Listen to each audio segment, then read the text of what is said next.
우편물을 뜯었는데 제 이름이 적힌 종이가 나왔어요. 요양원 상담 접수 안내. 저는 아들네 집으로 가서 한마디 했습니다. 너희나 몰래 나를 요양원에 보내려고 준비하고 있었니? 남편을 3년 전에 먼저 보내고 아들은 결혼에 분가를 해서 저는 혼자 잘 살고 있습니다. 혼자 살아도 아직 큰 불편함은 없어요. 밥도 해먹고 장도 보고요. 근데 얼마 전 제가 집에서 미끄러져 넘어진 적이 있었어요. 다행히 크게 다치진 않았는데 그 일을 알게 된 아들과 며느리는 크게 걱정을 하더라고요. 그날부터 저를 대하는 태도가 달라졌어요. 엄마 혼자 있으면 위험해요. 뭐라도 대비를 해야 할 것 같아요. 저는 싫었어요.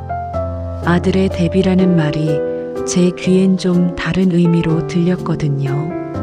그러던 어느 날 모르는 번호로 전화가 왔어요.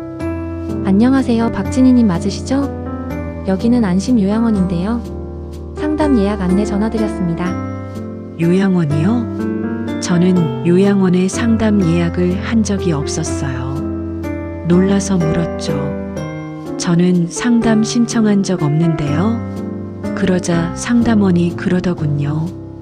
박진희님의 보호자분이 문의 주셔서 대기 등록을 해둔 상태라 안내 전화드렸는데요. 저는 처음 듣는 얘기라고 말하고 알아보고 연락을 주겠다고 한 후 서둘러 전화를 끊었습니다. 이게 무슨 일인지 불안감에 하루하루를 보내던 와중에 며칠 뒤 우편이 왔어요.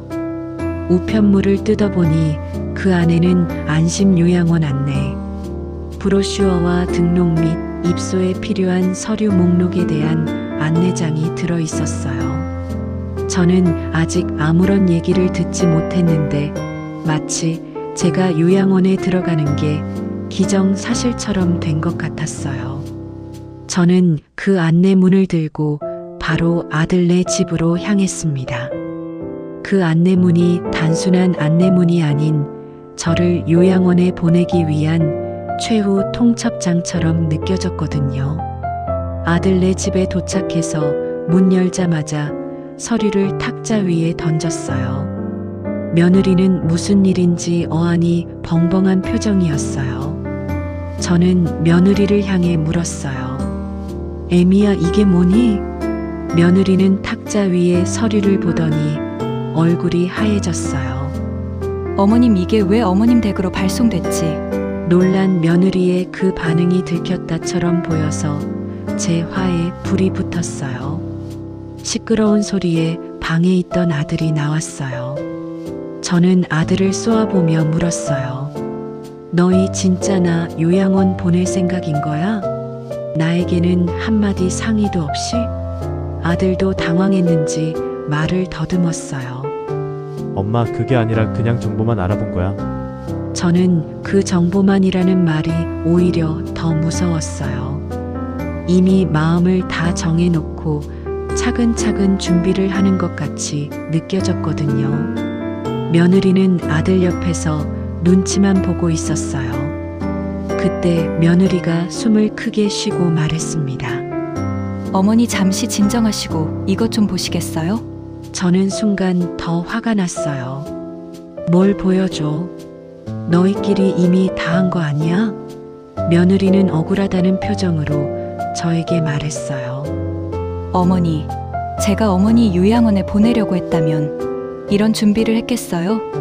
화 좀 삭히시고 잠깐 제 말 좀 들어주세요. 며느리가 폰을 제 앞에 놓았어요. 거기엔 요양원 내용이 아니라 인테리어, 시공업체와 나눈 얘기들이 있었어요. 욕실 미끄럼 방지, 시공, 견적, 안전 손잡이, 설치 현관 문턱 제거, 도어락 교체 등등. 저는 며느리를 쳐다봤고 며느리는 차분하게 제게 얘기했어요. 어머니, 저는 어머니를 요양원에 보내기 싫었어요. 무슨 일이 있어도 어머니와 함께 있고 싶어요.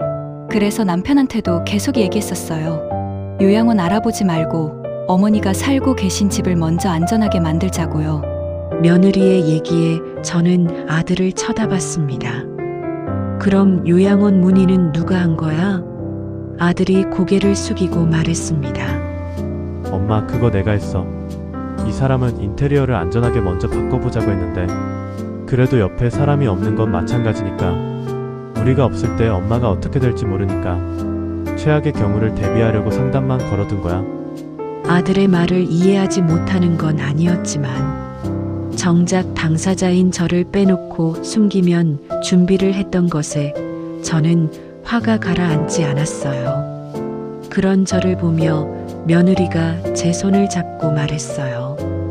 어머니 화나신 거 이해해요. 그런데 이 사람도 나쁜 마음으로 그런 건 아니라는 거 어머니도 아시잖아요. 그리고 제가 어머니 보내지 않아요. 인테리어도 알아보니까 빨리 진행될 수 있을 것 같고 요즘 혼자 사시는 노인분들 안전하도록 잘 만들어 놓는다고 하더라고요. 저는 며느리를 보며 얘기했습니다. 미안하다. 나는 내가 나이 들고 쓸모 없어진 노인네 부양하기 싫어서 요양원 보낼 준비를 하는 줄 알았어. 그리고 아들을 쳐다보며 단호하게 말했어요. 내 마음도 이해하지만 요양원에 가는 사람은 나야. 내 의견이 가장 중요하지 않겠니? 앞으로는 나와 관련된 일은 우선 나와 먼저 상의하고 내 의견을 물어봐줘. 아들이 고개를 숙였어요.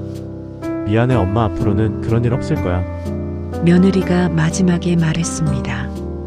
어머니, 저는 어머님이 집에서 사는 걸 지켜드릴 거예요. 걱정하지 마세요. 그 한마디에 저는 며느리의 진심을 알았고 며느리의 마음에 고마움을 느꼈습니다. 여러분이라면 이런 상황에서 어떤 선택을 하실까요? 1. 바로 따진다. 2. 증거부터 확인한다. 3. 아들부터 따로 부른다. 여러분의 선택을 댓글로 알려주세요.